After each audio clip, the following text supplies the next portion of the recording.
This week's episode is with James Spurway. It was such a magical conversation. I've known James for 10 years. He's been through one hell of a life, from growing up on a farm without electricity to making it in the world of finance to almost dying with a heart attack to investing in 75 startups. If you want to know how to be a founder, how to sell, how to storytell, and most importantly, how to manage a business, this one is for you. The one, the only, James Spurway. I'll go to a food center. I'll go to the cheapest place I can find, the hottest, cheapest place I can find, and I'll see how they interact with staff. I see how they interact with other people. Fucking love that. Because if they treat other people like shit, if they look down at locals, if they look down at the old Oma or Opa uncle who's kind of cleaning up and stuff, like raise their voice, even stare at them the wrong way, or do that gruff thing, then sorry mate, you're not a manager's arsehole. If that's how you treat people, then it's going to come out really soon. As soon as you get, if that's how you are now, as soon as you get a little bit more like money, a little bit more like success, you're going to be the biggest arsehole on earth. And I don't want anything to do with you. I'm sorry. Look at us, two young men talking about the future of podcasting. It's like, remember the Muppets? Of course. The old guys up in the balcony. Oh, yes, the grumpy guys in the balcony. Yeah. Always making smart little comments about what's going on down below. That was the best part for me. The old guys who've got all that like experience and worldly charm, but are kind of like, it's funny. Look at him. And in fact, we're going through that right now, right? We look a bit older, a bit, well, only a little worn out, battle scarred. I mean, in my case, really scarred. But I mean, God, if you don't get wise with age, then what the hell are you doing, right? I never thought, honestly, I used to watch the Muppets, and I remember because I was a kid, and you would see those old guys, and you would just think, they're just old guys up there. And now you're right, with the old guys looking down going, we can see it. Sharp. See something, make a comment, like 1 or 2 lines, 1 or 2 words or whatever. Imagine in 30 years' time when we're really old. Yeah, I don't know. What? I don't know. You don't want to imagine that? No, or that's the part. I don't want to imagine it. That would. I'll be around, but I don't want to imagine this. Yeah, we will definitely be around. One of the things I have realized, we've known each other for maybe 10 years. We met actually at least 15. That's right, 10 years. Yes. We met in startup land. Yeah. When I look on LinkedIn, your headline says you have made 75 investments. Yeah, that's stupid. a crazy number. How did that happen? Well, just crazy actually. I don't like the number. You know what? My whole life has been a stumbling in. There's a song by Smokey called Stumbling In. And I have to say, I wish I could claim it was planned, but it wasn't. Life's never planned, man. So what I could say that the 75 is not a number that I had in my head. In actual fact, I was heading for 100.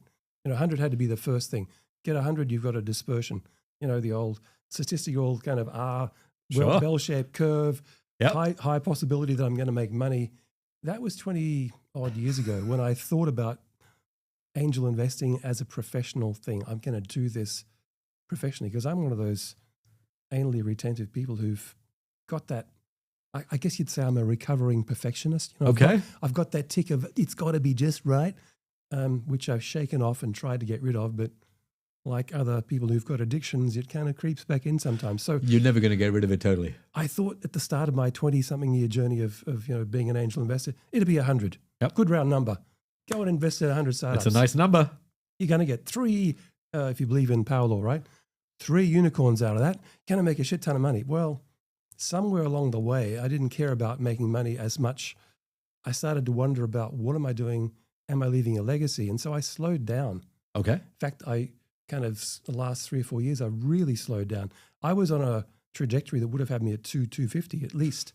So at one point you could have ended up with 200? I was doing at one point 2 a month. So, 25, 50 could have been a year. So, easily 250 when I had money, when I had capital. We all remember those good old days before we pissed it all away on startups. And before I kind of had a full grasp of it, I was doing big tickets. Like at the start of my journey, I was doing 150, 200, whatever I thought was right. Sure. Because like in my world, when I started my own businesses, you needed at least $250,000 to $500,000 to get something going. Sure. So when someone said to me, do you want to invest? And I liked it, I'd sort of say, yeah. And then I'd volunteer how much. Like they didn't oftentimes didn't ask me, I kind of say, well, I guess I can come in for, 150. Yep. And I used to think later on, why do they look at me as if I'm like, I thought it was shock, horror, gasp. It wasn't enough. It was shock, horror, gasp. What is this guy doing? We just met the dude. He's giving us 150. Took me a while to figure out what that look on their faces were. I mean, sorry. There's people are going to look at this and go, my God, what was he thinking? But it was because I was making it up as I went along. Yeah, but that's the start of everybody's Right? journey and everything, right? There's no angel investor school, people. There's no certificate. There's no MBA for angel. Well, it's a contradiction in terms, like book smart versus doing. So there it was. That's how I got to 75. But honestly, it's been a rock and roll journey. Like What made you start? heart attack. I mean, well, dying. Technically flatlining 4 times in 6 hours, right? Sorry, you didn't. Tell me, James. You may have told me that before, but I can't just gloss over that. Like a literal heart attack. Yeah. I mean, I was doing well. I was doing what I do, which is, I've got a bit of, I've got ADD. I know it's not diagnosed. I definitely have a bit of an ADD thing, and I'm on the autism spectrum somewhere because I hate, crowds and noise and things like that. Yep. So I'm a weird person anyway. Like, don't process the same way. But one of the things about it is I'm really good at when I get my teeth into something. I'm really good at it, and man, I can shift mountains. I can really do stuff quickly. I seem to have the ability to get into a new area, get into a new domain, and kick ass. And so having done that, a series of like career changes leading to me starting a fund with a wonderful man, an Austrian gentleman who was 15 years my senior. Okay. Who was a classic concert pianist, trained, right? Okay. Who just happened to not be able to make money that way. So then learned to be an architect and didn't like that. So ended up being a trader. It's what everyone does, right? That's how you get into things. Imagine that sort of a background. Then that's a trader. I can sell like you, right? Anything to anyone. So I'm the rainmaker. I'm the money man. So having done the fund, took it from 6 million to, I think the last count is we were well over 180 million, like AUM or funds under management, in about 18 months. So pretty sharp escalation, right? Wow, that is quick. Which meant I was spending 3 weeks out of 4 traveling the world. Have suitcase, will travel.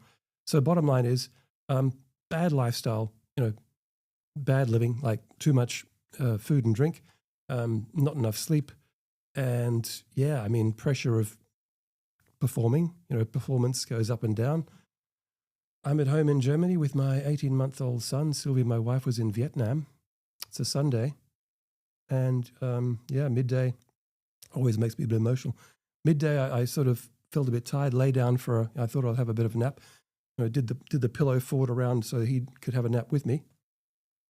And then I kind of woke up and I knew something had gone wrong. I was sweating. I was literally dripping wet. And he wasn't there. He wasn't on the bed anymore. And then I thought, what's the time? And I kind of couldn't make out what the time was. So I kind of crawled on hands and knees to try and get to the phone. The days before, like mobiles are around you all the time. Got to the phone, couldn't remember a number, like head was already addled, right? That was a sign that I'd had a bit of an episode. Didn't know what to dial, pressed a few buttons, managed to get speed dial to my mother-in-law. Luckily, right, it's in the phone. That's the last thing I remember. So wow. I then blacked out again. So I blacked out once, I blacked out again, but came to in the ambulance on the way to the hospital. And then I flatlined. So I blacked out, then flatlined, right? So they were working on me in the ambulance to get me to the hospital. Got me to the hospital, and then I flatlined 3 more times, maybe more. I think from memory, it's 4 times. And the last time was like 90 seconds going on, heading for the 2-minute barrier, which was not good. Starts to get more than critical. Yeah. So like the only other memory I have between the afternoon of around about 1 o'clock was about 8 at night, like 7 hours later. Waking up in a dark theater room in a operating room of a hospital, and this poor lady who's white as a ghost says, "Oh, you're back." She thought you would. Well, she said, "Look, you've been coming and going literally all day, all afternoon. We've been working on you. If you feel sore, it's because your ribs probably broken from all the extra work and the paddles and everything. By the way, if if your neck feels a bit sore, don't touch it. But we, without anesthetic, put a emergency pacemaker in, so like literally a big long tube into the vein and down into the heart, so we can try and keep the bloody heart going, because we can't keep on using the paddles on you, mate. You know, like, it's not good for you. It won't last. And I sort of, remember that. And again, nothing, right? Nothing. And then the next thing I remember is getting woken up in the morning, and she said, "You're being flown to a heart specialist clinic in Munich." So when I was in Germany, I was living in a place in the rural south of Bavaria. And I remember going down, and I was put in an army, German army, Bundeswehr helicopter, big green Huey. I know what the Hueys were. The gunship from Vietnam War days. Flown down there and spent the next 10 days in intensive care. And my wife was told to come home from Vietnam because they weren't sure I was going to make it. Yeah, and so that was the hell you went through, right? Seeing her come in, and she looked like death warmed up, because of course, the stress of being told you better get back, and you can't get back from Vietnam back in those days, not right? that easy. A day and a half, almost 2 days to get back. So that was it. That was my brush with death, and that's like the ripe old age of 43. That's the end of my hedge fund career, the end of my active anything career. I got told by the doctor, if you want to live a long and happy life, you better kind of throttle it back, dial it back. And I couldn't. I mean, I did for a while, but it's not in me to sit around doing nothing, right? What a story. When you say you have scars, you have literal scars. Oh, inside and outside. I mean, literal. The football scars, the on the farm cutting yourself and banging yourself and burning yourself and everything else scars. But those scars on the chest, that's the where the pacemaker got put in, and now another side as well. I got two sort of scars each side. But I tell you what, that's what got me on the track of what the hell am I doing in a business which is transactional, like zero-sum game. Yeah. Millions go in. Actually, we were putting on bets of, I say bets, that sounds terrible, but our ticket size back in the day, we were moving tens of millions. We had like hundreds of millions, like because of leverage. Sure. Putting on 10 million at 10 times, 100 million position. Insane. But we're making good money, but for what reason? There's nothing to show for that good money we're making, right? It's a deeper point, right? We all are programmed as sales guys to want to make money. And at some point, particularly for you, you have a heart attack. Holy shit, is this money worth it? No. And it's not a surprise to understand that you thought this is not worth it. It got to me emotionally. It got to me to the point where, you do question your life choices, but not in a textbook way. There's no such thing as a roadmap or a playbook to go through. No counselling, of course. Australian male. Why get counselling? You don't need it, right? Right. All the things you don't do that you should do. Anyone out there who listens to this, if you do ever go through that, like, think about getting some support, because I didn't. And just for a minute there, and again, we are a sales podcast, but the reality, and I think you've been through a lot of ups and downs, I've been through small. We both come from an era where it was just, say nothing, carry on. Suck it up, come on, mate, you'll be all right. Yeah. And that is not the answer. No, so a different topic for a different podcast. Definitely. So that took me to, what am I going to do now? And so I spent a little bit of time doing nothing, staying at home, and Sylvia was out there working. She, by the way, still earns more than I do, I think, on a regular basis. She's an amazing woman. I'd like to do a podcast about her one day. But so there I was. I had talent education, little industry education. Couldn't go and get a job. Could have, but who wants the sort of profile that I had? Because I'm always done what I wanted instead of doing the smart thing and building a career. And so I was in Germany. I'm fluent German, not a problem. So I did apply. I started applying for some jobs. Yep. In the hope that I could get a steady 9 to 5. Yep. Totally against what I believe in, but I thought, do something. Given you've seen what you know to do kill you, a 9 to 5, pretty easy. But whether they saw it, whether I was not fully in it, I don't know. It didn't work out, but no surprise to me at all. And so that kind of led me to think, well, what else can I do? What do I know that I can do that's? And the answer was, well, I stumbled across. I guess, and again, I say stumble because I was in Vietnam. I'd come back to Vietnam to support Sylvia.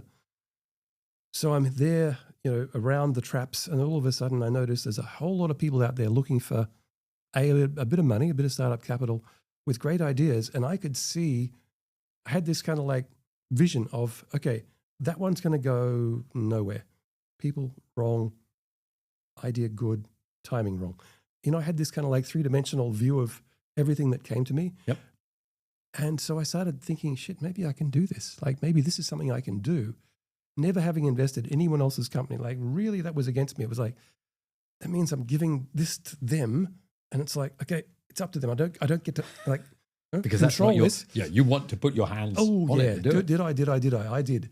So I kind of dabbled it a few times. And it wasn't until a bit later that we came from Vietnam and started living in Singapore that I really accelerated things, because then I had the infrastructure, I had access to all these wonderful people. And it wasn't all me, because it's always been just all me. I've got to find the opportunity. I then have to help them, coach them, because a lot of times they didn't understand what I'm saying, where I'm coming from. Coming to Singapore was what let me open up that talent, share it around, and then get access to all these pipelines of opportunities to then accelerate the whole process. So like Singapore was the place that I then took off. Angel investing was then the right time, What year was it? 2015 into 2016 was really good for me. Yep. Up until then, it had been hard yakka. Yep. Getting some things in, areas like Vietnam. So it ended up being agricultural based. It ended up being, I did some of the first, well, not some of the first, waste to energy, waste to liquid. Dabbled in things like jatropha, which was supposedly this is a bush that has a nut, and you can use that to gain things like biodiesel. It's like a crude that goes into biodiesel. I tried all these things in the early stages, like we're saying 20 years almost too early, right? And I remember when I first met you, because I looked back at what you'd invested in, and it was a lot of these agri type stuff. And I didn't know if that was on purpose or just... It's where I was. Yeah, right. It's actually physically where I was, but also mentally. I come from a farm. I understood it. It was easy for me to understand the people, but you're dealing with people who were themselves sometimes, not that high up the academic chain. Sure. They'd worked their way up. So when you have a person like me who's anti-authoritarian anyway, to hell with the system, meeting up with someone who's also giving the middle finger to everyone, it's like sometimes that doesn't end well, because you're going to end up, in this spiral of, we hate everyone, we don't need anyone. It was like, okay, maybe you did need someone, maybe you should have taken something. You know how that can go. I do. That was cutting my teeth on what not to do. That was the mistakes again I kept on making the first 3 or 4. I say it was good fun, but never a chance of making money. Like the first 3 or 4 or 5. You say the mistakes you made on the first 3, 4, and 5. Do you remember the first one still? Yeah, actually the first one, like, believe it or not, first startups I invested in were property myself, like doing property. Yep. Had no idea what I was doing. Yep. Nothing, nada. So yeah, the very first thing was property, followed by tourism. So property into sort of tourism, and then eventually into what it could have made money, just a slight timing. And that was the clean fuel or the clean energy kind of wave. A little bit early, but in fact, those things were good training for what I did later. And they also stood the test of time in Vietnam, because later on people came and used that, what we'd done as a pilot, say 5 years, 7 years before, to kickstart what they then did. So in some ways, it was pioneering work that ended up being used. Just didn't bring me any money. That's okay. Hey, I think that's good. The lessons we learn when we make money and the lessons we learn when we don't. We all want money. We sometimes learn more lessons when we don't, because when my company failed, somebody sent me this amazing quote from a football coach that says, success degrades people. Yeah. Failure enhances them. Now, of course, you like to read that when you fail, because you're like, oh, I'm getting enhanced. And of course, there's lots of great things that come with success, but it degrades us, because it makes us believe if your first 5 investments had all been massive successes, you convince yourself you're a total genius. I would have lost a lot on a big bet somewhere down the line. Of course. I would have gone in bigger than I should have. Of course. I would have thought I'm invincible. Yep. And I did. I can tell you now, like, okay. In fact, the first thing I did, the very first, I wouldn't say startup, because I wasn't investing technically in startups. I was investing in companies that were doing something, but we wouldn't call them startups. We might call them small businesses now, whatever. But the very first one I did, I did actually sell for $500,000. So I actually made money on that first one. And guess what? The second one, I put everything that I'd taken into the second one and lost it all, like used it all up, because I stopped listening. Yeah. Even after one success, I'd already stopped listening. I thought I knew what I was doing, right? Of course. So that's a proof that you're not excused, even with all the other previous experience up until that point. I thought I would have been smart enough then to just walk away and go, well, I know what I'm doing. Actually, no, I don't. Oh, so no, it was just, well, I'm doing property this time too. So what's the difference? I wonder if there is this idea that if you're a type of person who takes bets, Yeah. you're also the type of person who can easily convince themselves that when you're, I have a really dear friend, a guy called Richard Parkinson, Yeah. and we talk about it a lot Yeah. because in moments when we're succeeding, it's so enticing to convince yourself. Yes. Same in sales. But it's all us, right? It's all us. No, it's never you. It's all us. We don't believe that it can be something else. It can be timing. Can be like someone else's input. Can be a lot of things. But no, we think it's all us. We attribute the success to us and the failure to someone else. Well, I don't do that. Luckily, I attribute the failure to me, right? But I know people who attribute failure to everyone else and only attribute success to themselves. But we have to get better at that because I think as, when we're young men, Yeah. you always, you have to get rid of your ego and, Yeah. like we're both still in sales and all of this side of it. But because we're in sales, Yeah. we have a tendency to have an ego. Yeah. And the ego is, Yeah. oh, it's us. Of course Exactly. it's us. We've been, you've been through 75 of these almost, I like this phrase, you get punched in the face enough. you know how it feels, you Yeah. know how to accept it, but also you realize like you have to deal with it. This idea. How is it been going through like 75 different startups, the learnings? I think there's a few phases. The first sort of phase is where I wanted to be involved because I thought I could engender things in the founders that would make them successful. Meaning, you mean you would teach them? I could engineer an outcome. I thought through me having more of a like almost daily, a couple of times a week meetings with them, as if I was in the company, but I wasn't. Right? That I'd hear what they were saying. I'd be able to kind of micro correct. I wasn't trying to micromanage. I really didn't, what to make decisions. It wasn't like I was saying, you can't do that, you can't do that. But I thought I could sort of, by being there, omnipresent around them, almost like a team member, but an older dude, that I could kind of like see things and head it off at the pass before it actually, was a fatal sort of blow or elephant trap or bear trap or whatever.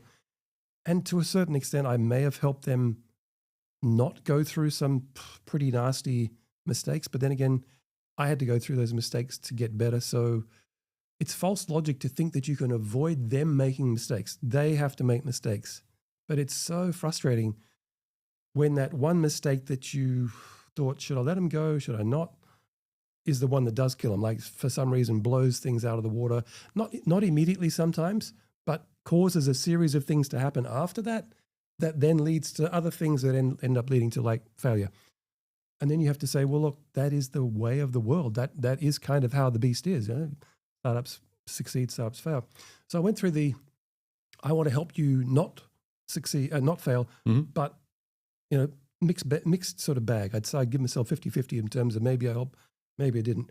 To the point where then I kind of, the next stage was just hands off and I have to accept like a VC that I'm going to make a series of these investments. It may work, it may not. Hated that entirely. Like it doesn't strike me as your DNA to be able to do that. It's like that was me getting the VCs getting into my head and me trying to be a VC, right? Acting like a VC, but not a VC. Because like angels aren't VCs. Angels are at the beck and call of VCs because without follow-on investment, you never get an exit. Without an exit, you never get money back. Without money back, you never start. Vicious cycle. So I went, the pendulum swung left, the pendulum swung right, and I came back to, okay, if I'm doing stuff where I've got an immense body of technical knowledge, domain expertise, previous blah, blah, blah, and I put myself in a situation where I kind of do say, I want like a temporary inside role, not a director, but like treat me as one of you guys to a certain extent. Sure. Keep me involved. Yep. You founder number one and founder number two, you've got the most shares, you're still making the decisions. But ask me, like keep on hitting me for stuff so that you know for sure where I stand. I'm not going to stop you from doing what you do, but you'll always get it from me, black and white, blunt. Take it or leave it type of thing. That seemed to give them the freedom of doing their own thing. I wasn't a threat, but they would then a lot of times come to me and say, like, what the hell? What's this about? How would you? And I'd give them the down and dirty. I'd say, well, yeah, I've seen that. Yeah, you've seen it. This is what might happen. But, I don't know because I don't know what you did to get up to that point exactly. But, if you talk about options, you got this or this or this. Think about that. None of them are really wrong, but, some might be worse than others. Off you go. And I think that got people further down the track and allowed them to kind of like get their feet under the table and start to learn this thing called management. The thing about investing in startups is, what the hell are we thinking taking young people, young men and women who've got a technical background, usually some sort of skill, but no management. And then we're saying, now you're in charge of a whole group, rabble of people, young, older, and different. And they're looking at you and you're saying, well, up until last month, 5 minutes ago, I didn't have to worry about you guys. Like, now I'm kind of doing my stuff and now I'm responsible. Like, that's the part that I think gets a lot of founders, the management, I'm a leader, I'm the boss. I've got to make decisions. I don't know about HR. Actually, I don't know about any of this shit. Finance, God. Absolutely. Heaven forbid. And I think that's what kills them. Not necessarily sometimes the product, although it usually is, right? Product no one likes it. Bad product. Or it's running out of money. That's budgeting. Okay, again, finance. Or it's sales. They don't, want to go and get new business. But a lot of it is bad decision making based on never being a manager before, never being a boss before. But why? It's so, like you say it. It's so clear when you say it. Why doesn't that stop more people? Are people just so in love with their idea that they're like, you know what, fuck it, I'm just going to go. I'm just going to do it. Well, the first question is, what the hell is like anyone thinking? Why? How come it doesn't get highlighted in anything you read about, startups and VCs, that you shouldn't be set up first with like, you've got to go through management training, mate. Like, I'm not talking about an MBA. MBA is like theoretical. Don't even get me started on that. No, exactly. Me too. It's about managing people. It's the people component of a business. The soft skills, if you like, not the hard skills. Sure. It's been the weak link. It's been the kind of thing that always gets to me. I can see people who are doing a really good job of their own little section, but that's because they sort of, go away and leave me alone. I'm just doing this. Well, no, you're not. You're supposed to be the boss. No, you got to get above that. And as soon as you say get above it and take all that in and manage it, then they drop off on the ability to do whatever that core skill they're supposed to be doing besides running the operation. It seems that most people can't do both. I, on the other hand, think that it doesn't take too much more. It just requires a little bit of dedicated time at the start to get yourself up to a point where you know how to like go through stuff one by one, management.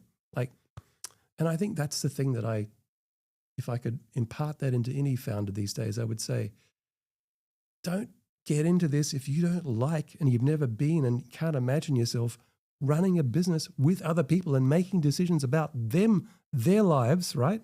Yeah. If that rubs you against the wrong way, scares the shit out of you or gives you cold sweats, don't get into this startup thing. Don't get into this, just be a one-person small business doing your own thing, make money, but don't try and grow a big company because this will kill you. This will give you a heart attack. This stuff gets into your head, right? It's so hard. It's so wild that you say it, and it's so wild that we don't hear that. Like we always hear, is the product good? And of course, the product has to be good. There's like a given. Like the product has to be great. Management's really hard. Of course it is. How does it happen? It doesn't just happen. I mean, management's not a thing that just. We're not machines. We're not. Well, not yet. Might be in the future. It's debatable. It's debatable. But I mean, until we are droids and there's no humans involved, and even then they'd probably start to. I think droids would be shit at management. Give you lip and answer back. Wouldn't imagine that for a minute, right? They'd be shit. You think you're in charge and the bots go back off. Yeah, that'd be shit at management. I don't think it's working. But until we get to that point, humans are so sensitive about everything. I'm sorry, most of us are, right? They are. That it's a wonder that we don't get companies crashing and burning from violating all the HR rules and even just the recommended ways of looking after and engaging with people. Do you think, therefore, that most is this your number one reason why companies fail? Above sales, above product? Is it just it's old-fashioned stuff? It's the number one reason for churn. Okay. Employee churn comes from culture. Culture comes from the top, right? Top of the head of the snake. And you can't set a good culture if you yourself aren't comfortable with the kind of environment that you have to set up, meaning trust, empathy. Empathy is a big killer, right? People look, hate to get pointy there and critical, but there's a person called MUSK that has zero empathy. Now, his approach is like a football coach. You get your players in, they put everything out on the field until they're empty. Yep. Then you kick them out. Like, you're off, see ya. Now, that's lack of empathy. That just, Sure. you're a cog, you're a piece of fuel. That is churn, right? That's going to cause churn. It has to cause churn because people go, okay, Sure. I've given everything. Now you're getting rid of me, or that's it. I'm out of here. But I mean, empathy is a killer for people who don't have it. People get they do their best. They feel like they're not heard, they're not seen, they're not valued. They leave. Churn causes problems with delivery of product, sales, customer service for sure. That then causes cash flow problems. That then causes all the other problems that happen. But that's come from a management thing, not a hardware or a software a product or a whatever. That's and look, bad hardware can kill a business. Bad sales can kill a business. Of course. But what you're saying is clearly the bad management will almost definitely kill a business. Yeah.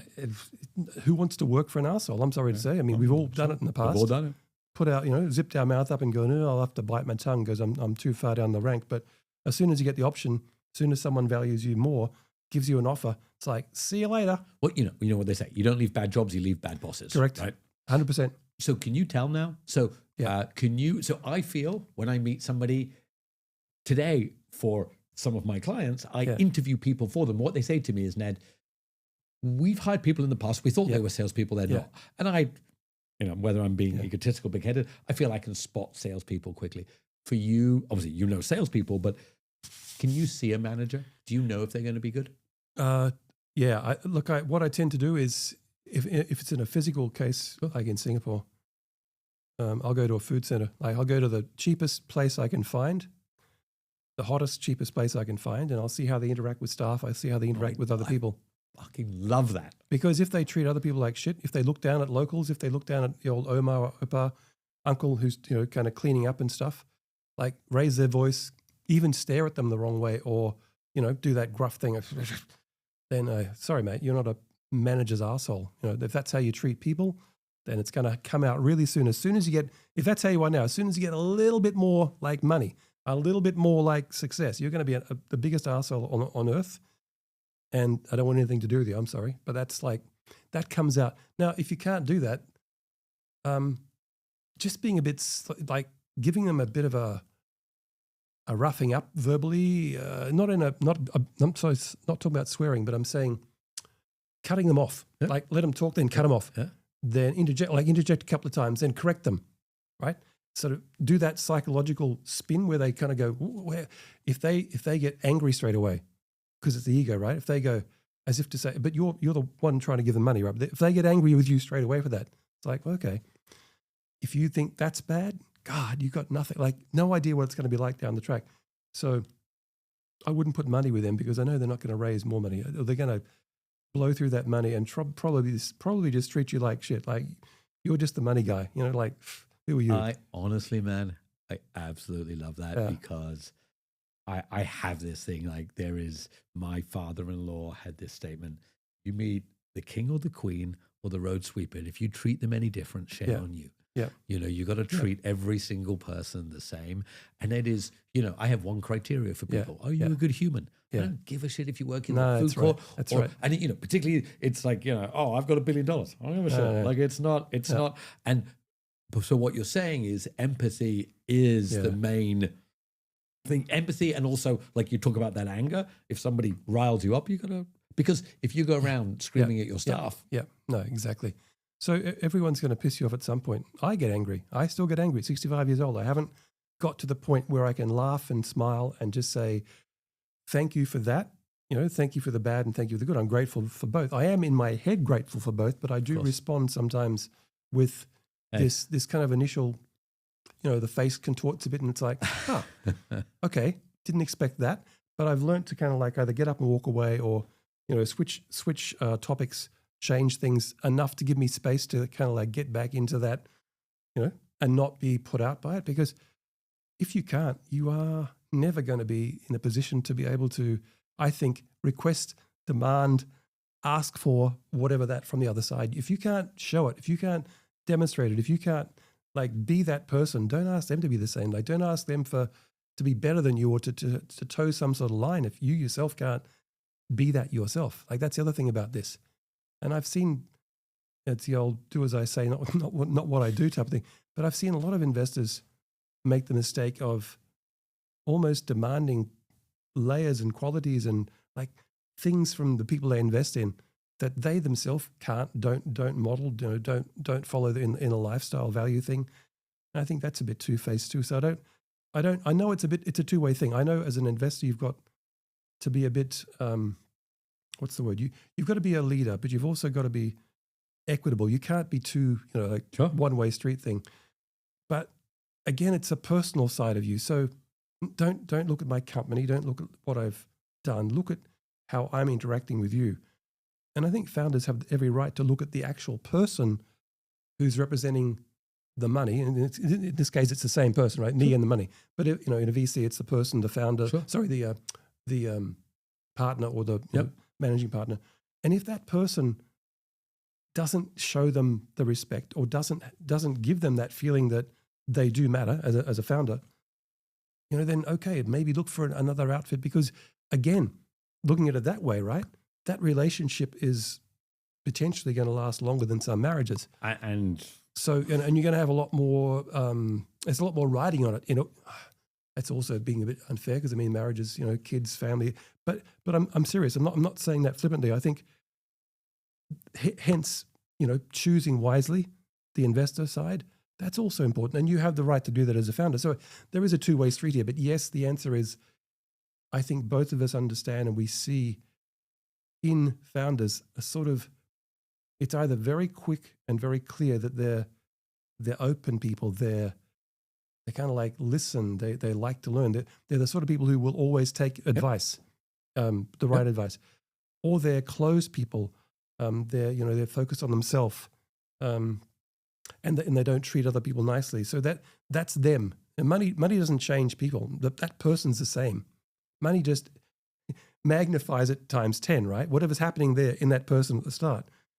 Put $1 million, put $2 million, put $10 million, put $1 billion, God forbid, into their bank account. You just get that times that amount of person that you had at the start. So, this thing about money changes people. No, that person was always like that, but you give them a lot more money, they're going to say that times 10 times, 20 times 100. They just become a bigger person of that same stature that they were. And if you can find a person who, if you give them $1 billion, won't change, then you invest in that person, right? Yeah. Because if you believe they're a good person at the beginning. Yeah. And that person's a person who doesn't need money, doesn't want money, doesn't bow down to money in the first place. They'll use it wisely. They'll make it go further. They'll invest it in people, other things besides themselves. They won't go for the Lambos or the yachts or whatever. Eventually they may have something. That's great. Have an indulgence. But that person's a person, a bit like us, right? Walk somewhere, take the bus. I haven't paid for a taxi. I don't have a car in Singapore. I'm one of the weird foreigners who doesn't drive. What do you mean you don't have a car? Well, geez, you got a public transport here in Singapore that's so good. Public transport or I walk. I haven't paid for a taxi for 2 years, even when it rains. Because why should I? And part of it's the miserly part of me, right? Why would I spend $15 or $20 when I can take a bit longer and, I'm not in a hurry. Life is not. Yeah. But the other part is I don't know. There's so much waste. What the hell? I hate waste. Why am I going to waste more money? I've got money to spend, but why would I waste it on that? I want to spend it on something that's important, like something that's going to go further. That's just going back to this heart attack from trading. Green light, red light, whatever light, purple light. And then finally, that means you should put money into things that actually create other things. Like the multiplier effect, you should put your time and money into something that makes something bigger and long lasting. And it's the same thing with spending. Yeah. So why spend on shit that's this is great. I get free coffee. I'm not going to go and buy a Starbucks. Again, people are going to think, what is this guy talking about? But why buy a $7 cup of coffee every day? 20 years later, you can buy a Mercedes-Benz with that. I'm sorry. Yeah, compounding, right? Man, there was a lot of beautiful things you said there. And when you look at startups, I hate to say, but they shouldn't be buying Lambos at the beginning or even $7 coffees, but they should be getting the bus until their business grows from that side, right? I mean, that is bootstrapping, frugal. I mean, Go further. And before we jump on that, just slight, right? You said you know the person should buy Lambos or whatever. I know he's not a startup guy, but Keanu Reeves, I don't know if you follow him at all. Love his bike collection. Yeah, he's on the New York subway. Yeah. And I saw this thing the other day. There was a premiere for his film, and there was a queue to get in. He joined the queue. Oh man, yeah, He joined the queue. he's the exception to the rule. Correct, and that He really is. You can see that from that side. Given all of that, that you went from somebody trading huge amounts, 150, tens of millions of dollars to, I hate to say it, but get the bus and not buy a coffee. Yeah. When you look for investments, Yes. is that part of it as well? Yeah, is it definitely is. your DNA moving across to Yeah. them? I hate to say it, but I've got this, it's one of my biggest bugbears, and that is that there is so much bias in the world, but also particularly in VCs, right? Mm. VCs, okay, all the VCs out there who see this or hear this, you can put hate on me, but it's true. The majority of VCs, particularly lead VCs, the OGs, the big guys who are established for years and years and years, the people who bring in the deals look for, subliminally, people who look like them. So if you're a middle-aged white guy, you're going to be attracted to middle-aged white guys. If you went to Stanford, you're going to be attracted to founders who went to Stanford. There's so much bias in the VC world and the world in general, right, that you cannot say hand on heart that a lot of, it sounds like bleeding heart, woke. But it's true that a lot of women, people who are brown and black or other minorities, people who've got disabilities or older people like me, they don't get a fair shake because they're not represented in the people who run the organizations who have the money, right? Yep. Okay, that aside, I can't change the world, but I look for ways to change the world. As Mary Angelou said, never doubt that one person can change the world. Indeed, it's the only thing that ever has. So my way of changing the world was always, okay, so let me try and back founders who I consider to have just as much opportunity, potential at least, to build a big company, to build a dominant company in their sector, starting from the handicap of being most likely in Asia or Asia Pac, not US, because I've never backed a US startup in my life. I think they've got enough money and capital and access over there. They don't need me. So, okay, handicap is they're not from the US. They're black or brown or, not white most times. They're in the wrong part of the world for most capital to think it's going to be worth investing, and hence they shouldn't be successful. But they're going to have, the compensating side of that is they're going to have resilience, doggedness, fearlessness, an absolute belief in the future. Like they know that they can be successful. They will be successful. Yeah. And like me, they'll have come from nothing. Like I'm talking about growing up on a farm in Australia with literally nothing, tin roof, no windows, no running water, no electricity, no toilet, no nothing, like literally the bare basics of what you'd call developing economies today. And dropping out of school at 15 and still, getting to the university and getting all that stuff done. And so, I look for people who've got those characteristics. Now, am I biased towards people who are also quirky? For sure. Yeah. Am I biased towards people who are likely to kind of never have fitted into a traditional kind of mold of what you'd say a dominant, good-looking, successful founder would be? Yeah, because they're not going to be stylish and wearing great clothes and, have all the lingo and all that sort of shit. But dear VC world, that's the point, right? The point is, if no one backs these people, we are just ignoring, just kind of like saying, write you off. The bell-shaped curve is just this bit on the top. There's no tail left and right. Yeah. And that's not the world. That's not reality. Like that is just some sort of obscure kind of like construct of how the world really is. And after all, shouldn't we be reflecting the world? Like, shouldn't that come through? Or is it just like the elite, the lucky ones get in and dominate and keep on rolling through the money and growing the business and owning the big tech companies and hence controlling the money in the world? not on my watch. If I can do it in the next 20 years, what I'm planning to do with this 300, the Spartan kind of warrior mentality, man, I just want to change the kind of way things are, flip the script. I love it. I'm still so angry about things. I mean, I'm not showing anger right now, but I'm still so. But you see the passion, right? It gets me really going. It kind of just fires me up every time when I think about it. Just think, no. And look, you've been clear about it. You always have been, right? Yep. You've been incredibly clear about it, right? This is what your passion, your mission. You talk about it. And you said, like, this is what keeps you doing your thing. Yeah. Talk about this, like, this Spartan idea, this 300 that you're going for, because it's just, I had such big plans, right? Like I said in the post I did the other day, I remember, and this sounds like someone who's got his head's all over the place, and it probably is. I am a little bit of a erratic person. When I was a teenager, all I could think about was sport, because I was bad at school, but good at sport. And so for me, if I'd managed to scrape into like a team, like made the Queensland rugby team, I got into a club. I managed to make it into club rugby in Brisbane in Queensland at an early age, late teens.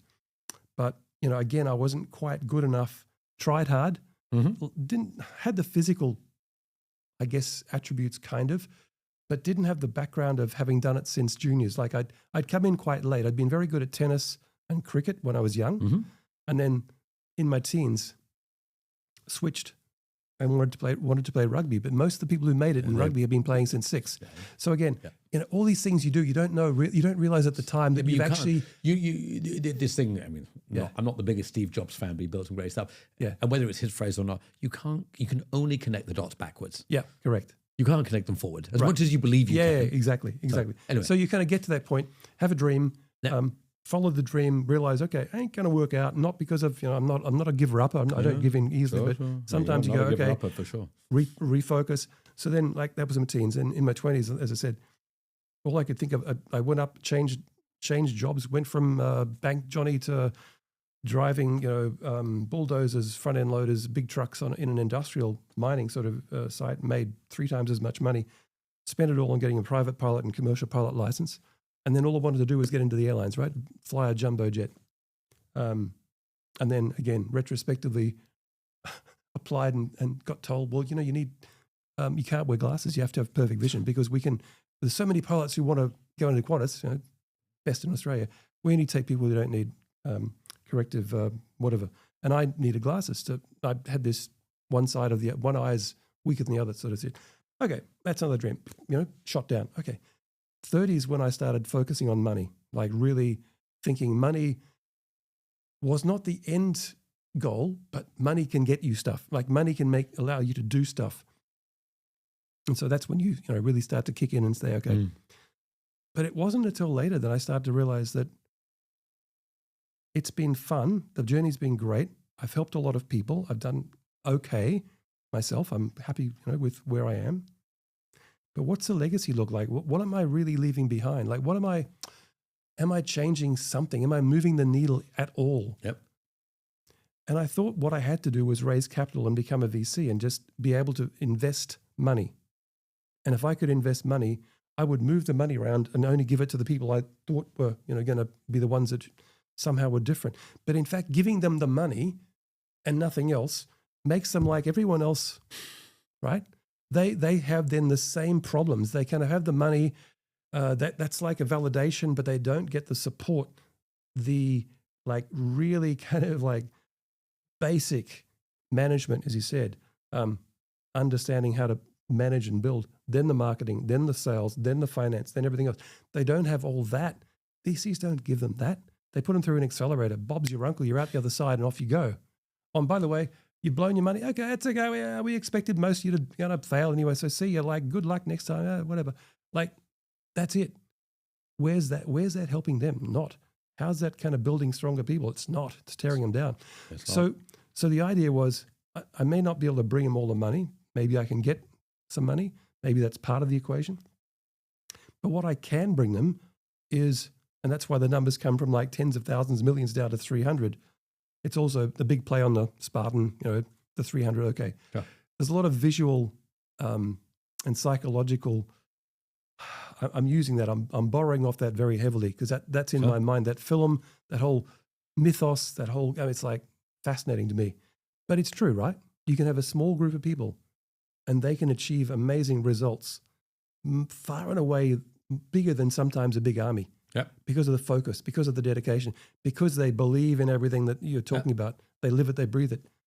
And so my idea is I can shake and change the world in different ways, but one of them would be to have a core group of people who band together and stay together, like literally a brotherhood, sisterhood. I mean, like no matter how far, 5 years, 10 years, 20 years down the track, that what we get together, do together, manage to sort of achieve together will be still a connection that still drives them, but also keeps them together, no matter how far apart they become. And so you're building a core that you hope to last forever. And you hope they eventually do the same thing and pass it on. But it's about building them up. It's about making them stronger. It's about not letting them fail for just the sake of not knowing what the hell they were doing. But you got to see in them that fire like I have in myself. And that's kind of where I want to try this experiment to see whether that gets them further than the traditional VC model of just money, off you go. You either win or you lose. And if you win, you get more money. If you don't, then and we know that the VC model doesn't work for most. For most. I mean, it does work for some. It's been perfect for some, and they're the outlier. But that's all the VC model needs. It just needs to pay back over time. Yep. So it won't change what is now working from them from a financial point of view. They think it's okay. They don't even look at the human side. Right? It's just financially, if I can get enough money to pay back my LPs, and the LPs are happy and they keep on putting money into the next fund, I won't change. I mean, okay, it's not broken to them. Why fix it? It feels like this is what you're meant to do. Yeah. Put it this way, it's going to keep me off the streets for the next 20 years. And I don't care. I mean, maybe I'll get 300 in and think I've done my job in 5 years. I don't think so.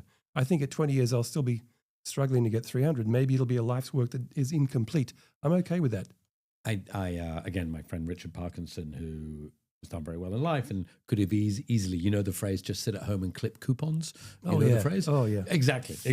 No. You're just not, it is almost an impossibility for people who are young who don't know what clipping coupons means, which means, just taking the dividend from your bond and doing nothing and, in your rocking chair. Yeah. I think that's an impossibility. Right? No. Look, if I don't do this, I think one day I'll just get up and go and leave and go on a 5-year or 10-year journey around the world doing weird things in places of no one else knows about, like, I don't know, being a handyman or helping him get the first farming co-op together, or I don't know, doing something that's like really, really hands-on, one by one, helping generate some I don't know, ground level esprit de corps and belief in themselves to kind of like move further and get further. But man, that I could imagine doing that kind of in a way, being a hermit and being no use to anyone else except the people I'm working with at the time. But I would hope I can do it this way, because this seems to me it could have more of a multiplier effect. It could eventually cause, through the spin-offs of who they then influence, that 300 could become 3,000, could become 30,000, could become a larger number, right? Could. And it's not just about money, but I think that's probably the thing that I'll eventually have to address, maybe by doing what I'm doing and showing the success in that. I'll attract pools of money that want to then help get that and move it further forward in a non-traditional way or semi-traditional way, rather than just, me having to say, okay, I've got all that together. I'll also try and help you get money. It'd be nice to have some money on the side and be able to say, now let's fund that a bit. But I'm kind of avoiding that. I think I want to put that out of my mind for now. I think we focus on the other reasons why this works. Forget the money. That then they'll attract money anyway. They'll be so kind of like, they'll stand out so much head and shoulders above all the other founders that people will be attracted to fund them anyway. You do your thing. You know that you're not going to appeal to the vast majority. No, that's it. But the ones you appeal to, you don't need to justify it. You don't need to go and get the money. You're doing your thing. Yeah. And that's kind of like, it feels in my like head. That is what your journey is, right? Yeah. To be able to do it. Yeah. But look, it's going to be, I can't explain it. Just the fact that you're going to uncover people who you don't yet know, but for sure there's going to be some amazing founders with amazing stories that are doing something that you hadn't even heard of, maybe don't understand. But to get that and then have that person go further, like all of a sudden get the confidence, and it's all about confidence, right? Get the confidence, self-belief to then move mountains themselves. And we're going to use a lot of analogies and a lot of flowery words. And, all this is tapping into that 300 and, the Spartan, the warrior, the mentality. But boy, wouldn't it be great? Wouldn't it be imagine all the things you could do. You could have your annual events. You could have your, ultra kind of challenges. You could kind of like literally, physically build these people up, as well as mentally, emotionally, in terms of skill set. They could start their own little ecosystems. They could become the one who then passes that on. This could go generationally. I mean, it's just, there's so many things you can do. I love to see that it's so clear to you. Does it work? Will it work? How will it work? It doesn't really Give matter. it a try, right? You've got to try. But that's where you are. We are almost at an hour. Jesus. It has gone quickly. Seriously? Seriously, man. We have 4 minutes and 30 seconds left Holy before dooly. we get kicked out of here. Whoa. This went in a different way, but I love to hear this is what, to me, it's what podcasting about. You talk about something that is like, it's so clear to you. Yep. And yes, your journey's been awesome and shitty and awesome, and you nearly died, and you've made money and you've lost money, and but the reality is where you are today. Yeah, that you know what you're going to do, and you'll make a ton of more mistakes, but it is. I couldn't be happier right now with how it's turned out. There's been times when I wished that life would have been different. There's definitely been times when I would have traded it in for something else, right? Of course, we all. And then I come back to after you get through the lows, and my lows have been really low. Yeah. You realize, but only I can do what I'm doing. Only I am in that position to do that. So a friend, after Bamboo failed, a friend of mine, so I'm not really religious, I'm not really Buddhist, but if I had to be, I'd be Buddhist. And I think there's this idea of where you are is the only place you could have ever have been. Yeah. Right? Which at times is hard. I lie awake at night. And yes. Losing it all at this age is rough, right? Yeah. But does it make you a better person in the long run? Yes and no, but here's the reality. Yeah. This is the only place you could ever have been, and it's the only place. But James, it has been an absolute pleasure. Yeah. So cool to chat. You're a motivating factor for me all the time. So don't ever underestimate how much influence you have on people. Thank you. Like people who come into your orbit. Thank you. Are only better off for having met you. You know that. I do, and I appreciate you saying that. And I say I do, but obviously, like anybody who sometimes brings with confidence, when things fail, I sit at home and have my own moments, which is shitty. I always finish a podcast with 2 questions. Yeah, sure. Which I did not tell you about. No we worries. have a couple of minutes, so they're just, one's a bit deep and one's a bit, it is what it is. If you could live forever, would you? Yeah. No. Why? No, at some point, I think everyone wants the piece of finishing life, having a finishing point in life, preparing for it, and then executing it, going. So for me, there's got to be a moment in time when I feel I've done everything I want to do. Yep. But I also want to go in a calm, peaceful, dignified manner out, right? And be happy with that moment. I want to live that moment. That's great, man. When I was first asked myself that question, I was like, yes, I want to live forever. As I've grown older, I've realized, no, that's not the point. I think it takes a bit of just life to realize that if life went on forever, it doesn't. Light and day, shadow, shade, whatever, just means that you have to have more goods or more highs to enjoy, because otherwise then the bad can be overpowering. I don't want to ruin that legacy that I'm actually working on now. All right, one last minute. You've watched Back to the Future, because we all have. And if you get one go in the DeLorean to set the flux capacitor for any time in the past or the future, when would you set it for and why? 1990, in the 1990s. Because I clearly remember how much energy combined with a little bit of wisdom that I had, and how much I used to achieve in a short period of time when I was in my early 30s. I was unfucking stoppable. I was just, I literally could work all day, all night, work for, a week on end almost. It seemed like no need for sleep. But when I was focused and in the zone, I could achieve so much in a short period of time that if I could focus and harness that and live in that channel for a bit longer, I reckon I could literally have changed a lot more in the world than I did, right? Well, Because that's when I had the power and the energy and a bit of knowledge, like vision. don't underestimate how much energy you still have left. That you for the age we both are, we're still doing well. Yeah. Well, we'll in the pretend world, we'll grant you the flux capacitor. James, it's been an absolute Mate, pleasure. lovely. Yeah, Thank you. Seriously. Enjoyed it.